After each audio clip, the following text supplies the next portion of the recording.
ওর লজ্জা হওয়া উচিত, এগুলো দেখার পর লজ্জা হওয়া উচিত এর। মানে কত বড় জেলাসি আর হিংসা হলে এগুলো বলতে পারে। তো আমি আর ভাঙ্গা রেকর্ড বারবার বাজাতে চাই না, বাসি মাল নিয়ে আমি আর কথা বলতে চাই না। আঙ্গুল ফুলে কলা গাছ ওইটা হই নাই, সবাই জানে আমার। তো আমি আসলে ভাঙ্গা রেকর্ড বারবার আর বাজাতে চাই না, যেহেতু তাকে যতটুকু বলার আমি গত পরশুদিন প্রোগ্রামে বলে দিয়েছি। আপনারা অলরেডি জানেন যে মন্ত্রী ছিল আমার সামনে বসা, মন্ত্রী থেকে উঠে এসে যখন তার ভিডিওটা দেখেছি তখন আমি তাকে যতটুকু বলার বলে দিয়েছি। তবে নেক্সট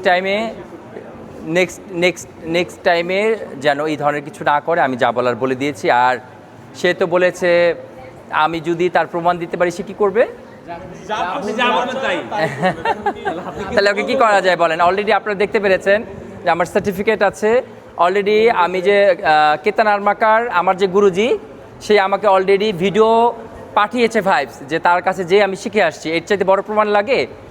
এইটা আছে। এখন যদি আমাকে বলে যে ওইখানে আমি হাঁটার সময় একটা ভিডিও দিতে, ওই সময় আমি ছিলাম মানে আমি কোনো উইদাউট মেকআপ, উইদাউট ভালো একটা ড্রেস, মানে কোনো কিছুতে ছিলাম না, রাপ অ্যান্ড টাপ শিখছি। নিশ্চয়ই ওই শেখানোর ভিডিও আমি 101বার ভুল করছি, আমাকে আবার ওটা ঠিক করছে। আমার কোনো ধরনের সাজসজ্জা ছিল না। নিশ্চয়ই ওইভাবে আমি পুরা পৃথিবীকে বা গণমাধ্যমকে নিশ্চয়ই ভিডিও আমি দিব না আমার পার্সোনাল ভিডিও শেখার। তো সবচেয়ে আমার কাছে অবাক লাগে যে এই ধরনের ফালতু মানুষগুলো কীভাবে এগুলো চিন্তা করে, মানে কত বড় জেলাসি আর হিংসা হলে এগুলো বলতে পারে। তো আমার যেটা মনে হয় সেটা হচ্ছে যে আপনারা অলরেডি দেখতে পেরেছেন আমার গুরুজি যেটা প্রচার করে দিয়েছে এবং আমার সার্টিফিকেট। সো এই জিনিসগুলো আসলেই ওর লজ্জা হওয়া উচিত, এগুলো দেখার পর লজ্জা হওয়া উচিত এর। মানুষের নামে আর কতদিন চলবে এইভাবে?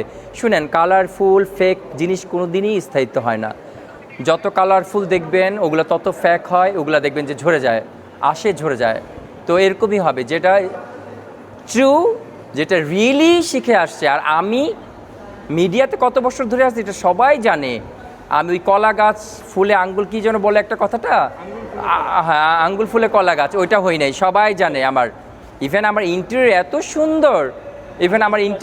সুন্দর, আপনারা সবাই জানেন, পুরো পৃথিবীর মানুষ জানে। আমি দেশের বাইরে গেলে আমাকে কিন্তু ইন্টেরিয়র ডিজাইনার হিসেবে ভালো চিনে। যে বলছে তুমি বাংলাদেশে 1 নম্বর ডিজাইনার বলে, তো আমি বলছি না, এইভাবে বলবেন না, আরও ডিজাইনার আছে, কয়েকজনের মধ্যে একজন বললে ভালো হয়। তো নিজেকে সবসময় ছোটো ভাবি, কখনো বড় ভাবি না, অহংকার নাই। আমার এত নিখুঁত ইন্টেরিয়র, আলহামদুলিল্লাহ। আপনারা জানেন ভালো মতো যে আমার ইন্টেরিয়র কাজ এতটা পশ, এতটা নিখুঁত, যারা দেখেছে তারা জানে কতটা এনজয় করে আমি কাজটাকে করি। এই জিনিসগুলো আমার মধ্যে আছে আলহামদুলিল্লাহ। একাধারে ফ্যাশন ডিজাইনার, একাধারে ইন্টেরিয়র ডিজাইনার, একাধারে ফ্যাশন কোরিওগ্রাফার, এখন আবার শিখে এসেছি, মহারাষ্ট্র থেকে করাচ্ছি, নিত্য নতুন ডিফারেন্ট কিছু করাচ্ছি। নৃত্যশিল্পী তো ছোটোবেলা থেকেই একেবারে নাচের গোড়া, নাচ থেকে হয়ে আসছে, সবাই জানে এটা মিডিয়ার। সো আমরা ওই হুটহাট করে এসে হুটহাট করে বলবো, এই জিনিসগুলো আমাদের মধ্যে আসলে না। আমরা প্রমাণটা পেয়ে গেছি আপনার হ্যাঁ ভিডিও বার্তার মাধ্যমে। হ্যাঁ মহারাষ্ট্র থেকে যিনি পাঠিয়েছেন আপনার গুরু। হ্যাঁ এখন সে বলেছে আপনি, এবং সার্টিফিকেটও আছে, সেটা সবই আছে। এখন সে বলেছে প্রমাণ যদি দিয়ে আপনি তাকে যা বলেন সে তা করতে পারবে। এখন আপনি এটার বিচার করবেন, আমি এটা জনগণের হাতে ছেড়ে দিলাম বিচার। এখন আপনারা জনগণটা করবেন। এখন আমি তো মনে করি যে আপনাদের এটা আমি তো দেখিয়ে দিয়েছি, এখন বাগবাগে আপনারা বিচার করে দেন, জনগণ ওর বিচার করুক।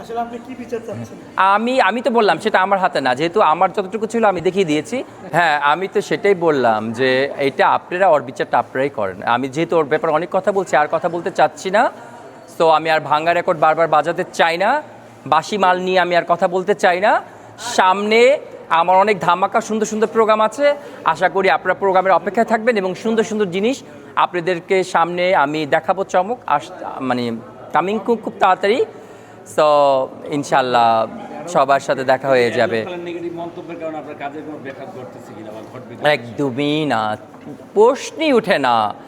আমার যারা ক্লায়েন্ট আলহামদুলিল্লাহ তারা আমাকে অনেক ভালো বুঝে, ভালো চিনে। আমি শুধু তো আমার বাইরের ক্লায়েন্ট না, আমার তো মিডিয়ার অনেক ক্লায়েন্ট আছে, তারা তো জানে আমার কাজ কেমন। এবং তারা আমার কি বলবো আমি আর আপনাকে, মানে এই কথা যে ও বলছে, ওকে সামনে পাইলে আমার ক্লায়েন্টরা ধরে পিটাবে ওকে, এটাই আর কি বললাম।